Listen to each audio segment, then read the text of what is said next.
Brenda O'Reilly. I'm Secretary of OCAMPR, and I'm delighted to introduce our panel of nursing professionals with us today. The topic is health and wellness in the parish. And we have with us Marian Atchis and Hope Di Giovanni. They're both from Archangel's Church in Watertown, Massachusetts.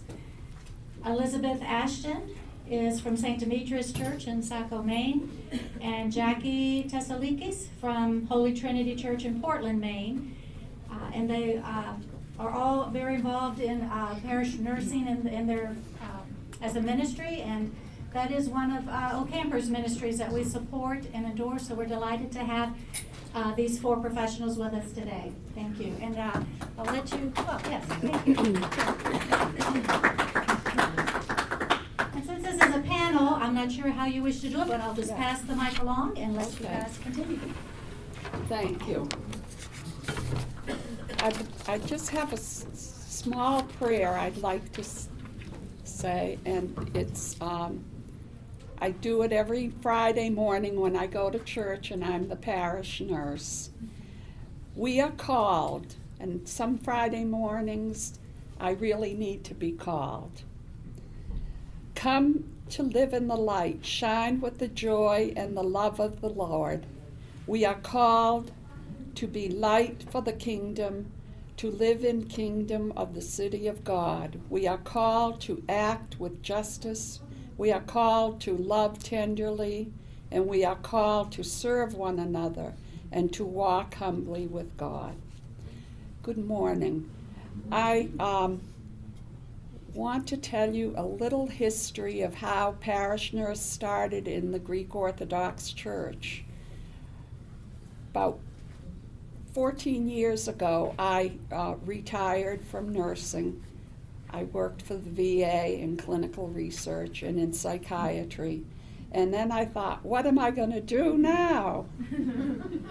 Well, something did come along, and with the assistance of our parish priest then, Father Ted Barbas, we took ourselves up to the metropolis and asked permission to do this ministry from our Metropolitan Methodius, and he was very enthusiastic and said, go for it, and we did.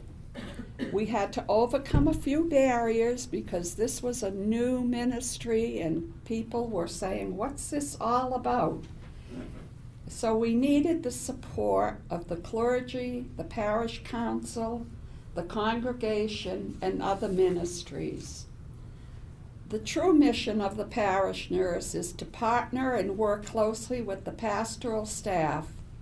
Parish nurse is a health educator, a health counselor, a referral agent, trainer of volunteers, initiator of support groups, and a health advocate. The parish nurse does not do any invasive procedures or hands-on. The worst we see is a finger stick when we do a cholesterol screening. That's the only blood that we see. We hope. Unless we're all trained in CPR, because people have a tendency to faint in church. So our focus is on body, mind, and soul with all their health issues. People want to come and talk. We have the medical model. Who's in charge for us when we're working in a hospital? The doctor, and then come the rest of the staff. It's the same in church. Who's in charge but the parish priest? And you need his support 100%. And I think we all have it. It's a great ministry. And I'll just give you a little history. We see people in church. We don't have all the answers, but it's helpful to be an active listener. We have good ears and we can listen, and it helps people feel very human and respected and cared for. You don't have to know the answers. Sometimes they come up with them. If you ask, well, what do you think should be done about this, this, or this that you're telling me about? And they come up with the answers. You can be a referral to local doctors, hospitals, or services. You get to know who the right people are to go to. Utilize all your resources. You always ask, who do I know that does what? And if you ask them, they're 100% will say, well, yes, we can do that for you. So you ask doctors to come and be speakers, people that need other services within the community, home services. I'm here with my assistant in Watertown, Popey DiGiovanni, who has a great deal of expertise in home visiting and caring for people in their home.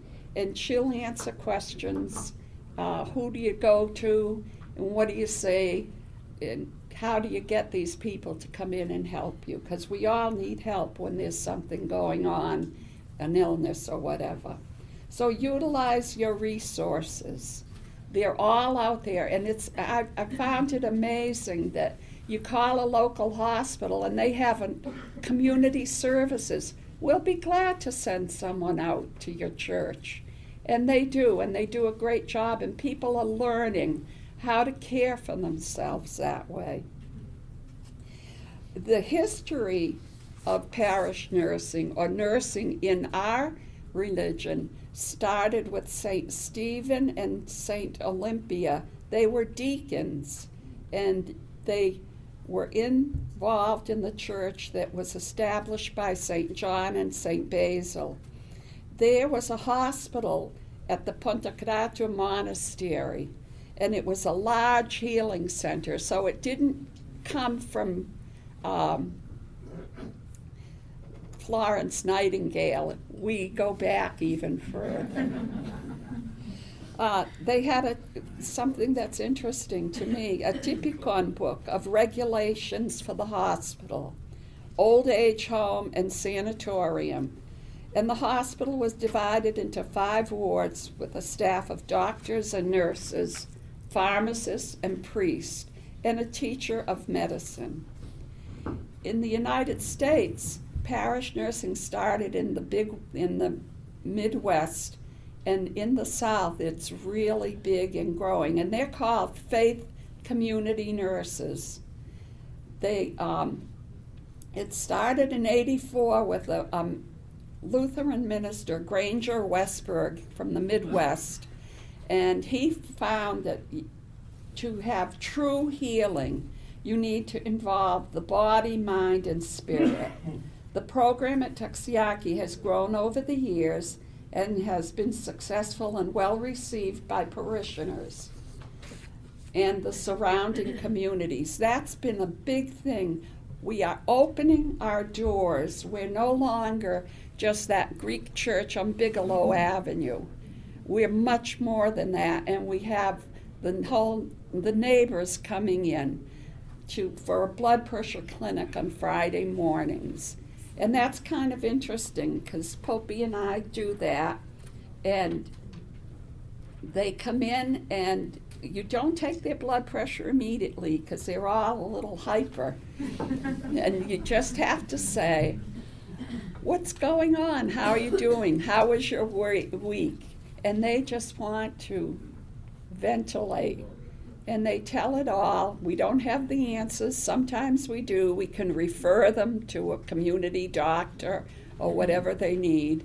But we talk to them, listen to them. Listening is the major thing. And then they come back every week. The only confidentiality is important in this area. They have to know that it's not going to be heard in the community, but our parish priest, who is like the head of he's the doctor under that model, and he's the only one that will know what's going on, who said what, and what's happening with them. And if he wants to take it from there, then he can. And it's good for him because he gets to know the people and what's going on in their lives. So through generous donations and the support of the community, I have worked with people outside the community. The health department got a grant, and we have offered our services to do cholesterol screening. We have been a generous donation, and we have now a cholesterol screening machine, and we offer that 3 or 4 times a year on Cholesterol Sunday. We might have St. John or St. Paul Sunday, but parish nurses have Cholesterol Sunday. And there's a link now between the church and the community.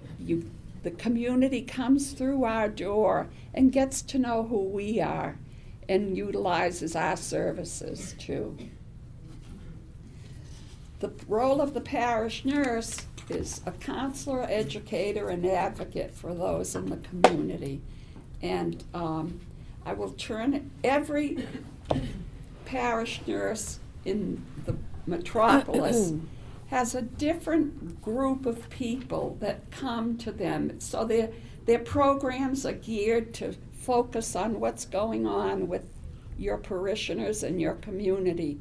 We've had speakers come to talk about Alzheimer's, diabetes, and hospitals and doctors are very, very enthusiastic to come and talk. They answer all our questions. But the one thing we have to do, and my boss at the VA always told me when we were presenting a program, what's the date, Marion, and what are we going to feed them? So his theory was you feed them and they will come, and I found that that's very true, especially being Greek. We need to feed them first. So I will turn the mic over to Jackie, and she'll tell you a little bit of how we've been growing. Good morning. So glad to be here. I'm the parish nurse from Holy Trinity in Portland, Maine. My background is I was a hospital nurse, and then I was a school health coordinator, school nurse for actually the second largest school district in Maine, RSU 23. We had probably about 5,000 students, K through 12. And I spent a lot of time doing health and wellness activities, making sure we had a health curriculum, doing employee wellness, et cetera, et cetera. So I also became very connected to the public health system in the state of Maine, and I now serve on the board for that for York County. So my background is a little bit more clinical as far as what I bring to my parish. When I started there several years ago as a parishioner, I joined the Philipticos and started working with them, and also started a program called Young at Heart.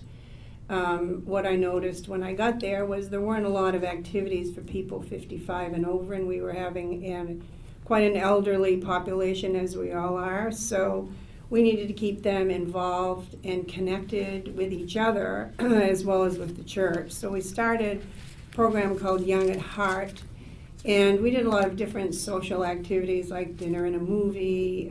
We went on little tours of the city. We might have gone to a play. I talked to them a lot, and we found that there were a lot of health issues happening that they were always coming to me asking my opinion or asking if I could refer them to a physician, like Marion said. And at that time, I got a group of people together, and we formed a health and wellness committee. So how we started, and pretty much I'm going to tell you a little nuts and bolts about how to start. We did a survey, a church survey, asking different things about programs and things that they might be interested in. We held a wellness fair, getting a lot of different collaborators from the community to come in. We have several health professionals in our parish. I have an osteopathic doctor and two other nurses that work with me. But I found the people who really wanted to do wellness were people who were very active in the church. They liked to come because it was a community event, so they were very open and interested in doing almost anything that would get people together. So what we did was we started connecting with our local agency on aging. And if you're not familiar with Agency on Aging, they work majorly, of course, with senior population, doing a lot of health and wellness programs. So at the time, they were doing some research-based programs that they needed to have sites for, and had excellent programming and curriculum out of Boston University. So that really piqued my interest, and I thought it would be quite good for our church. So I became a trainer for them, and we have started classes. So the tracks that we have, one is called Matter of Balance, and it's helping people to learn how to get over their fear of falling, to learn what to do if they are in those positions, to be able to proof their houses, accident-proof their houses, to be able to have a call list, to be able to have a network so that people know where they are, those types of things. So that was a 6-week class. We then did living with chronic health conditions, and that was an 8-week class.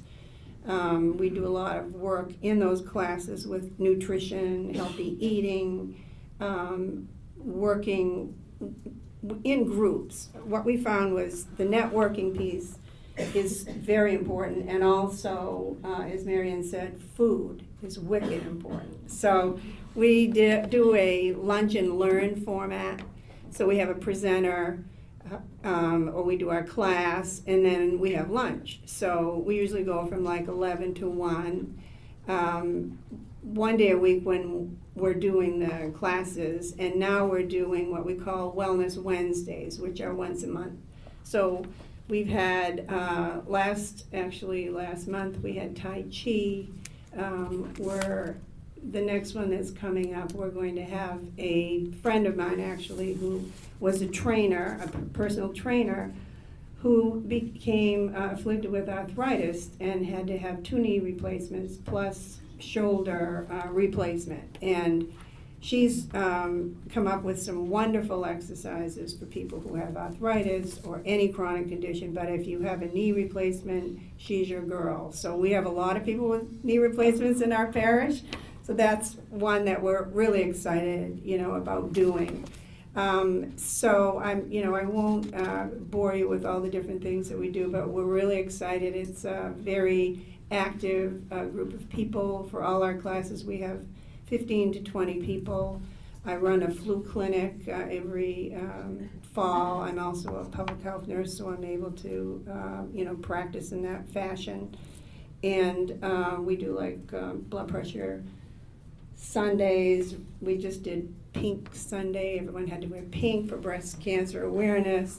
We raise money for our local shelter. We have a huge homeless population in both Biddeford and Portland, so we're involved with doing a lot of community work with them as well, and we're involved with Partners for Hunger-Free York County. So we've really brought people into our church, and I think we've become a way more healthy church because of the interest in everyone working with us. So thanks.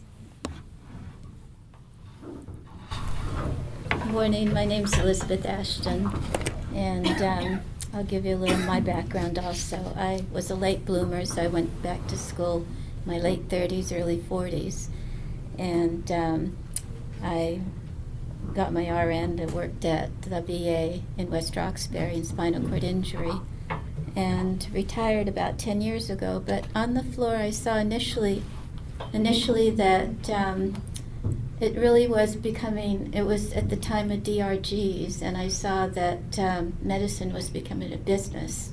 And I thought, this is not the direction I really imagined my nursing to go into. So I began to really study various alternative therapies. So I became a muscular therapist. I went to the second level of Reiki, which I, from my orthodox point of view, I really haven't pursued or don't agree with.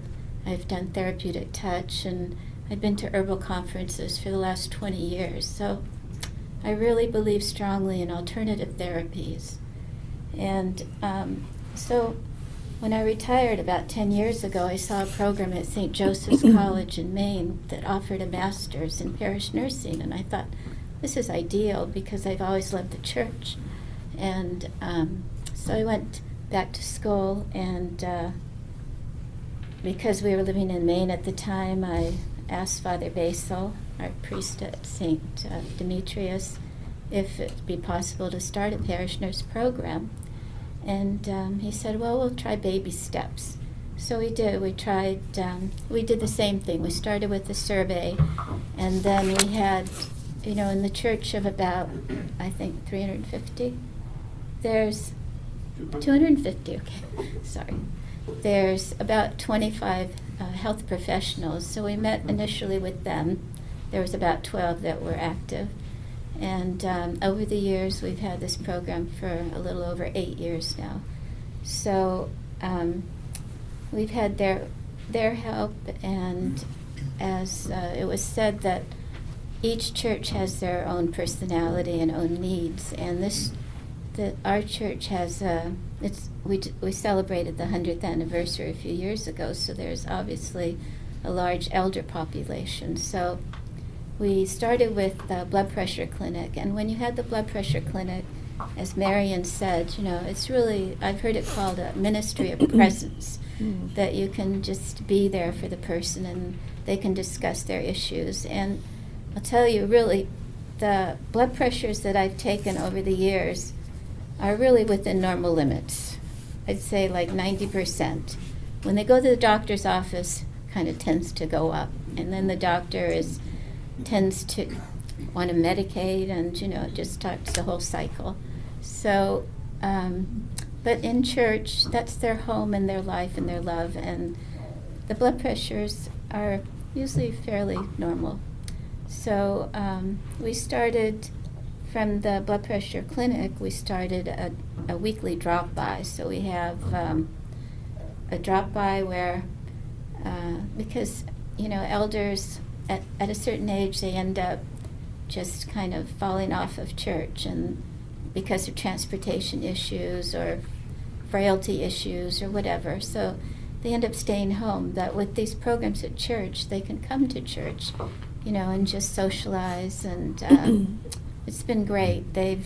We started with, I'll just have puzzles or newspapers, or the main thing is their socialization. So all the men sit at one table, all the women at the other table, and I had a funny incident happen where we had a big cribbage tournament going, so the men were all playing, and there was a woman that was a convert, and she said, oh, I love to play cribbage. So she came over and she sat at the men's table, and they were like, oh, I don't think this is. So then, and on top of it, she won. So then, the man she was playing with started walking around the room like, okay, we're going to continue this next week. But it's just, situations like this that were. This game is over. Yeah, it was. And so then from that, we developed a once-a-month senior luncheon where we have 40 to 50 people come. And this has been ongoing for a while. So we have speakers from every walk. We have educators, medical people. We've had people from Agency on Aging. We have a good, really well-known gerontology program at University of New England that Dr. Marion Gallucci, who's been over a few times to speak to us. And we've we tried a couple of years to have a summer senior day camp that we wanted to have other churches involved, but it kind of didn't take off. I mean, we wanted to try and take a trip over to the camp, which would be great, I think. I've been but trying that. yeah, we did pair up with Jackie to take seniors to the local flower show in Portland, which was enjoyable. But we had food, we had lunch after. Yeah. So that is a key, is to have the food for everybody. But I really believe this is just a great program to develop in local churches. And I just had, I talked about past, present, and future, and I think for future, I would really love to see this on a national level through the Orthodox Church. I think that every church has medical people in it, which you all represent here. And I think that just simple things like just having a little blood pressure clinic, and then you reach out to whichever group. One of the people that unfortunately isn't here today is Kathy Richo, who's in Nashua, and she works with the National Parish Nurse Group that is really representative in New Hampshire. And so periodically they'll have speakers come from the Midwest, and they have incredible programs. Just another instance, because our parishes are so different, people that have young families, because of the economy and all, sometimes people, can't afford diapers, so they have to have a choice between diapers and food, and so, they'll have to choose the food and just not change the diaper so much. So this parish nurse of this particular church took up, had everybody bring coupons for diapers. I mean, it sounds like kind of a strange thing, but it's really issues like this that are so important in every parish, because it is affecting the health and well-being of all our people. And so anyway, because she was explaining, the baby starts crying because the diaper is wet. That causes stress in the family. The parents start complaining, and arguing. So it just is a, domino effect. And we have the ability to help. So anyway, I'd love to see this on a national level. I'd like to see somehow it paired with the Affordable Health Care Act, because this is really a community-based nursing, in our churches, and somehow if that could be paired up. Let's see, I think I'd like to see seminaries and the colleges somehow address health care with parish nursing, incorporating that. So if classes could be taught in health and wellness, I think that would be absolutely great. And let's see, what was the other thing? And I think it's somewhere down the line, which they do in the Midwest and South, is that parish nurses would be paid for their services in just a nominal way, but that would attract younger women for mother's hours. We're retired, so it's really not an issue with us. It's a blessing. It's an incredible blessing. But somewhere down the line, that might be something to consider also. So as Marian, she was really my mentor. They had said initially, at my classes at school, they had said, now Google Orthodox parish nursing, your face parish nursing. And so I Googled, and there's Marian. So, and she was able to be my preceptor, and I learned a lot. And as she said, when you give your heart and life to God, all these doors open, and they've continued to open. And I also wanted to share that there's mysteries that we can't even fathom in our Orthodox faith. This past weekend, we had this incredible pilgrimage to Taylor, Pennsylvania, to St. George, the Russian Carpo Church. Sorry. And here's our Blessed Mother, Father Mark's holding the icon. So each of us is given, it drips myrrh into your hands. And he was saying how on Wednesdays he has these incredible healings that and just as you approach the church, you're overwhelmed by the fragrance there. You know, she's with us all the time. He gave this little, you know, he said that there was a person that had reposed, and they went into heaven, and they said, "Oh, I want to see our Holy Mother." So they went to see where she was, and she wasn't there. She was here. They said, "No, she's on earth with us." So, and then we went to the convent, Holy Protection, after that, and we spent 2 nights there. And what a blessing the monasticism is to all our lives. You know, we can try and do these different practices that are to create a stress-free life, but there they totally have given their life to God. And when you go in, your stress is left at the door. So anyway, thank you very much for your time, and I hope you all somehow can talk to your parishes about instituting a health and wellness program. Thank you. Questions?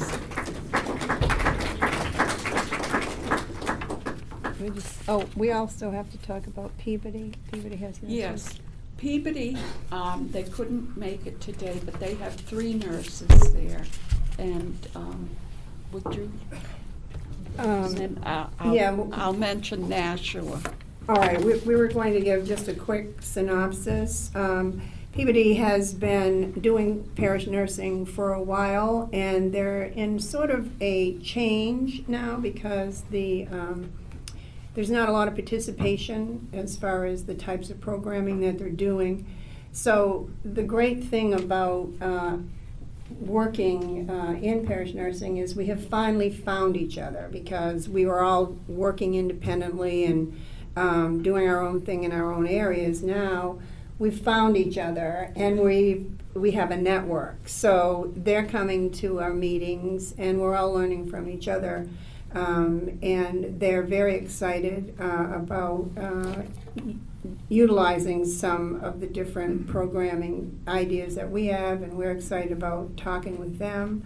They've had a health fair, and they're building their program again. So they were going to come today, but they're working. So we're not all retired. I'm retired from school, but not retired from other jobs. So usually nurses work till they drop. That's right.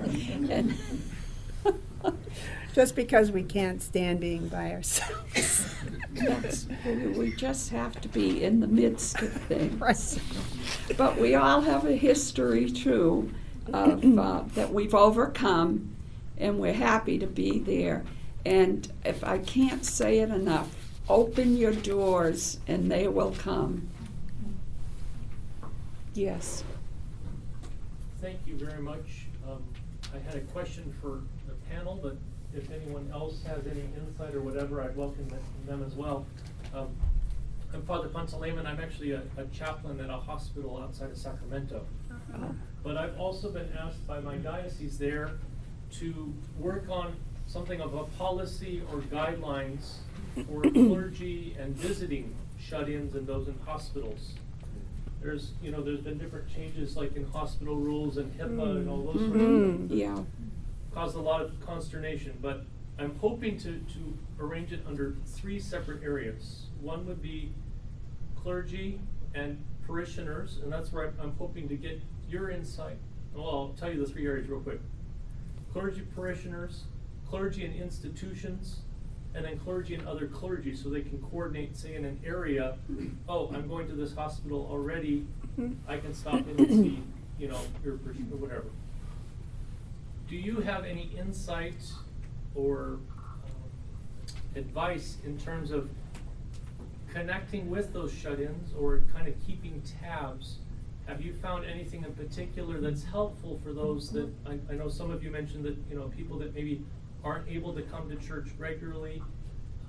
I'm thinking maybe like a phone tree or just a way to kind of check in with people, and the other side of that is letting them know that when they're in the hospital, how to let the clergy know that they're there. Yeah. And if you or anyone else has an insight with that, I very much appreciate it.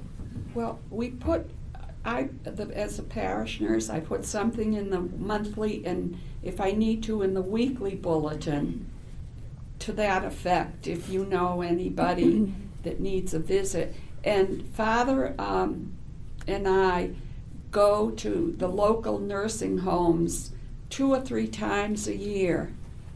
We Father gives communion. We usually have 3 or 4 Orthodox patients there, but we invite all of the patients to our program. We have a musical program, and it's even exercise for them because you see their toes tapping, and they're getting a little exercise along with the musical group, and then Father gives them all communion. So you have to get out in the community. You have to get to know where they are, and just by word of mouth of just putting something. When we go to the nursing home, I put something in the bulletin to please come with us. They enjoy your visit. Things like that. The other thing we have done in Watertown is to get them, all age groups, is this little program. It's a Kid ID program. And when the beginning of Sunday school or Greek school starts, which it just did, we have a program, and you can get these from the police department too. And it's like ID. an ID. They get a picture. We take a little piece of hair and put it in an envelope and put it all in this. So God forbid if something happens, we're out in the community, and the police really like this. I'm sorry. The other thing that you can do, there's a parish nurse headquarters in St. Louis and Memphis, Tennessee. I've been to both. I certified for their teaching program, and then there in Memphis we had a meeting last year, and there were over 200 parish nurses from the Midwest, mostly in the South. I was the only Greek Orthodox parish nurse there, but I was happy to be there. And doctors like this, you get this from parish nurse headquarters, and you record their blood pressures. They take this with them. It's an ID. And the doctors love to see this. What's your blood pressure been like the past month? And it's here. So getting out in the community and getting them in, you hear about who's been sick, who's in the hospital. I know one of our parish priests, Father Metaxas, he's up in heaven watching us. He would go to the hospital and just say, give me a list of all Greek Orthodox patients. Well, they don't do that anymore. You can't do that anymore. That's a big drawback to the HIPAA record. That's a It big... can depend on the facility, actually, is what I found. It does, but by and large, Yeah. it's more and more going in that direction, that they no longer keep Yeah. a chaplain's list. And it's often not very accurate either. No. I went to go visit a priest who was in the hospital. He'd been there, a priest, 30-something years. And because I worked in the facility, I looked at it. His religious preference was, no organized religion. Okay. I wonder who did the intake on him. Yeah. Go ahead. I think you had. Yeah. One thing with our seniors is that because they've known each other for so long, we have seniors going to the nursing homes and bringing Visit them each to other. the church, for our groups. And it's wonderful because people that have become pre-dementia or something, once they see their friends, it's like, wonderful. Great, so. That's similar to what we do. The Philipticos in our church knows everything, knows everyone, and they have a hospitality committee, and they have a lot of different things that they do, especially with people who are in nursing homes or at the hospital. We also have one of our parishioners who also is the Greek school teacher who does visits every Wednesday. That's her day, so she makes the rounds. The good thing is, one of the hospitals is very close to our church, and we try to get most of them to go there. Right? But those are the kinds of things. The networking, as you know, in a smaller church where we're like maybe 400, is very, very good. Everybody knows what everybody else is doing, so it usually comes back, and we find out about it. You know, it's interesting, they will tell you if someone's in the hospital, but if you hear that someone's just had surgery or the C word, Oh, yes, you don't talk about we that. don't talk about that. They say, kakieros, yeah. They will not, you know, asta pomikala. You want to talk to them about these things, and we're dealing with the community that they won't talk about it. The other factor, Father, if I may add, is that you don't always want to go surprise a parishioner in church, in a hospital, because oftentimes they get scared. Oh my God, the priest has come. Oh, That right. must mean I'm dying. Right. Coming to give me last communion. You know, so it's always good to inform them somehow that you will be coming to visit. Yeah, that's true. Appreciate it. Anybody else? Yes. Thank you for your service. I had never even conceived of this idea of a small parish. And one of the first thoughts that comes, tremendous need for what you do, is to start there, but liabilities for you as a nurse, in giving medical information to the parish, and being responsible for you. So anyhow, just what does that mean? How does that work out?